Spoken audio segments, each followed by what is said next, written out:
Hello guys! Welcome back to my channel. Hindi ko na sabihin YouTube kasi marami akong pag-uploadan.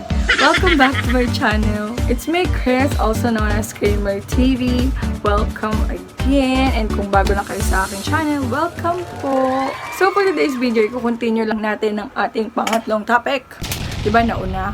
Identify your body type. Second, nag-proceed tayo kay rectangle body type. And today, ang ating topic ay si inverted triangle.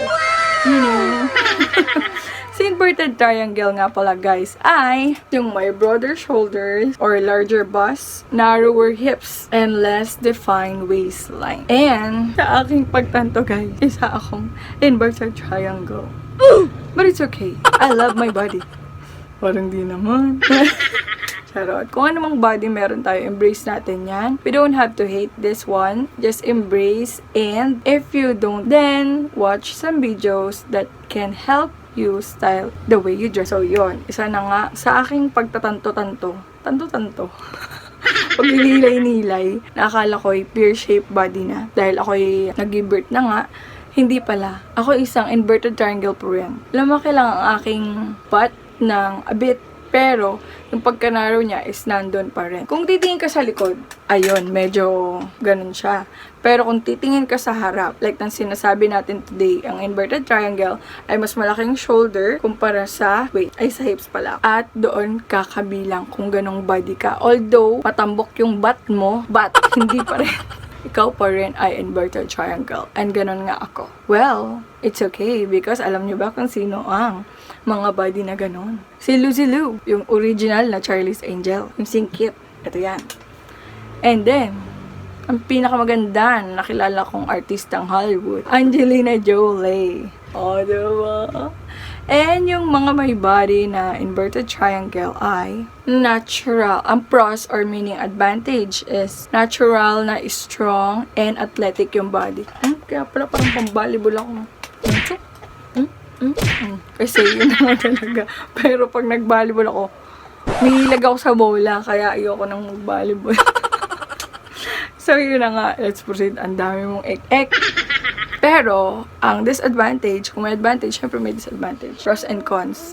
Syempre, hindi naman tayo familiar sa pros and cons. So, advantage and disadvantages na lang. Ang cons naman is, nahihirapan ng iba na i-balance ito. Kasi nga, mas malaki ang ating shoulder. Yun lang yung cons. But it's okay. It's definitely okay. And, what to wear nga ba? Ang kailangan nating suotin, isa nga mag-emphasize ng ating lower body or hips. We have to have some flowy, loose na mga tops. So, if you're interested in this video, just keep on watching. So, let's proceed sa ating mga tops, guys. Ang mga tops na bagay sa ating mga inverted triangle ay ang fitted t-shirt or fitted blouse. Pwede rin to. Ayan. Long sleeve fitted. Then, ayan yun. Then, yung rough dress, tulad nung sa rectangle, pwede rin sa atin yan. Then, yung trapeze. Ito, trap.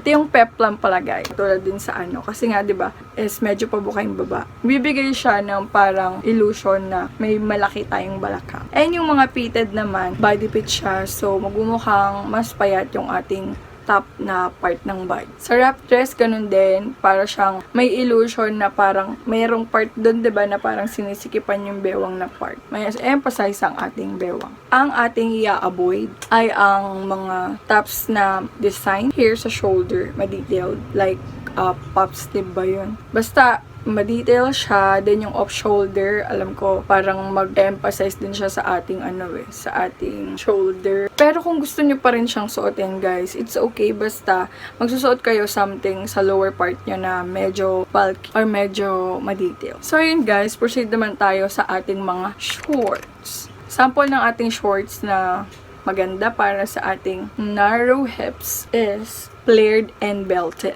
Almost same lang sila ni rectangle body. Kasi kay rectangle body, 'di ba? Kailangan niya detail, may detail pareho. then emphasize niya is yung waist. Same lang din dito kay rectangle, pero hindi tayo masyadong mag-detailed sa upper part kasi doon yung may mas malaki tayo. So, mag-detailed tayo sa medyo lower part ng ating body, like shorts or skirts or dresses. Yun, example sa ating shorts is ang flared and belted. Ayan. Then, next ang ating wide leg. Then, yung ating detailed and full na shorts. Then, yung knee length na ating shorts. Yan ang mga ideal for narrow hips para mas mag-illusion siya na medyo meron tayong balakang. So, yon. Pero, kung gusto niyo pa rin naman ng pants na fitted or masyadong nag-emphasize kung gaano kaliit ang ating bewang, it's okay basta mga naka-peplum dress kayo or stylean nyo lang na parang hindi siya masyadong may emphasize pa rin. And it's up to you pa rin naman kung anong gusto nyong i-wear. Yun nga, iiwasan natin is yung mga fitted, then ang ating medyo low waist din na pants kasi magbibigay siya na parang payat lalo yung ating hips. Next! Okay guys, then next proceed naman tayo sa ating mga dresses. Tulad din nung sa shorts and tops, we have to have some dress na hindi masyadong na-emphasize ang ating shoulder and bust. Then, dress na may illusion na medyo may balakang tayo na person. So, yun na nga example sa ating shape dress. Paneled waist na dress. Then, yung nip waist. Then, yung ating A-line dress. And pleated the dress. Diba? Halos same din tayo ni rectangle body. Kasi nga, we have to emphasize our beautiful hips. You know? We have to. And now, we're going to the pants or bottoms. Then, for the pants, katulad nga ng sinasabi ko, magmula nung kanina pa, kailangan may detail siya. And meron siyang illusion na magmumukhang may balakang tayo, day. Example niya ng ang boyfriend cut. Sana all my boyfriend. Char. Kala mo na asawa. Boyfriend cut. Boot cut. Then, baggy pants. Then, ang ating flared in wide. So, yun. Diba? Ang gaganda ng cut. Wala siya masyadong pitted. So, yun. Ang pants na para sa atin. Na hindi ko rin naman madalas susuot. Kasi nga, ngayon lang din ako nag-research. Ngayon, nalaman ko, sinishare ko na rin sa inyo. Ngayon, bibiling ko na yung mga ganyan. I hope it helps, guys. Then, next for our jacket. Kahit mainit sa Pinas. Ang haba naman ng mga pangalan ng jacket, guys.